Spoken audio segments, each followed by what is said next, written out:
മുതൽ 10ാം സ്റ്റാൻഡേർഡ് വരെയുള്ള SCERT ടെക്സ്റ്റ് ബുക്സ് കേരള PSCയുടെ സിലബസ് അനുസരിച്ചിട്ട് അറേഞ്ച് ചെയ്തിട്ടാണ് ഈ ബുക്ക് വന്നിട്ടുള്ളത്. ഇതിൽ 2 ഭാഗങ്ങളാണുള്ളത്. ഇതിലെ തന്നെ ഈ കോംബോയിൽ ഒന്നാമത്തെ പുസ്തകം സോഷ്യൽ സയൻസ് റിലേറ്റഡ് ആയിട്ടുള്ള ഹിസ്റ്ററി, ജോഗ്രഫി തുടങ്ങിയിട്ടുള്ളതൊക്കെയാണ് കവർ ചെയ്യുന്നത്. രണ്ടാമത്തെ പുസ്തകത്തിൽ സയൻസ് ഭാഗങ്ങളായിട്ടുള്ള ഫിസിക്സ്, കെമിസ്ട്രി, ബയോളജി എന്നിവയാണ് ഉള്ളത്. ആദ്യം ഞാൻ സോഷ്യൽ സയൻസ് ടെക്സ്റ്റിനെ പറ്റി പറയാം. നമ്മുടെ ജനറൽ PSC സിലബസ് അനുസരിച്ചിട്ടുള്ള പാറ്റേൺ തന്നെയാണ് ഈ ബുക്ക് ഫോളോ ചെയ്യുന്നത്.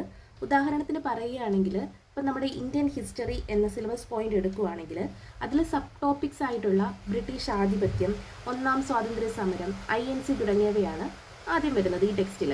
അപ്പോൾ ഇതെന്ന് പറഞ്ഞേക്കുന്നത് പല ക്ലാസ്സിലെ ഹിസ്റ്ററി ടെക്സ്റ്റിൽ ഡിഫറെൻറ്റ് ചാപ്റ്റേഴ്സിലായിട്ട് ഇങ്ങനെ ചിതറിക്കിടക്കുമായിരിക്കും. അപ്പോൾ അതിനെയെല്ലാം ഈ ബുക്കിൽ കറക്റ്റ് അറേഞ്ച് ചെയ്ത് ആ ഒരു ഓർഡർ തന്നെ ഫോളോ ചെയ്തിട്ടാണ് പോയിരിക്കുന്നത്. അടുത്തതായിട്ട് എനിക്ക് തോന്നിയ ഒരു പ്ലസ് പോയിന്റ് എന്താണെന്ന് വെച്ചാൽ ഈ SCERT ബുക്ക് കുട്ടികൾക്കാണല്ലോ, അപ്പോൾ അവർക്ക് ഒരുപാട് പഠന പ്രവർത്തനങ്ങളുണ്ടാവും. നമ്മുടെ സമഗ്രയിൽ നിന്ന് ഡൗൺലോഡ് ചെയ്യുന്ന ടെക്സ്റ്റിനകത്ത് അവയെല്ലാം ബ്ലാങ്ക് ആയിട്ടാണ് കിടക്കുന്നത്. ഇവരിതെല്ലാം ഫില്ല് ചെയ്തിട്ടാണ് തന്നിരിക്കുന്നത്. അതുകൊണ്ട് തന്നെ ഒരു സീരിയസ് ആയിട്ടുള്ള PSC ആസ്പിരൻറ്റ് കൂടുതൽ കാര്യം ടൈം ബൗണ്ടായിട്ട് പഠിക്കാനും റിവൈസ് ചെയ്യാനും പറ്റും.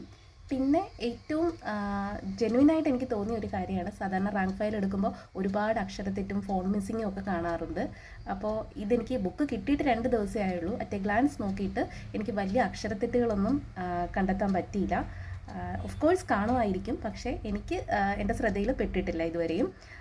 പിന്നെ ഈ സോഷ്യൽ സയൻസിൻ്റെ ടെക്സ്റ്റിൽ അതിനുശേഷം പിന്നെ പറയാനാണെന്നുണ്ടെങ്കിൽ ഇതിൻ്റെ പേജിൻ്റെ അലൈൻമെൻറ്റ്, പിന്നെ headings, sub headings, charts, figures, ഇതെല്ലാം SCERT ടെക്സ്റ്റിൽ എങ്ങനെയാണോ ഉള്ളത് സെയിം അതേപോലെ തന്നെയാണ് ഇതിനകത്തും ഉള്ളത്. അതുകൊണ്ട് നമുക്ക് വെറുതെ വായിച്ചു പോകുന്നതല്ല, അതിൻ്റെ റിലേറ്റഡ് ആയിട്ടുള്ള ചാർട്ട്സ് ആണെങ്കിലും ഫിഗേഴ്സ് ആണെങ്കിലും ആ പേജിൽ സൈഡിൽ തന്നെ ആയിട്ടുണ്ട്.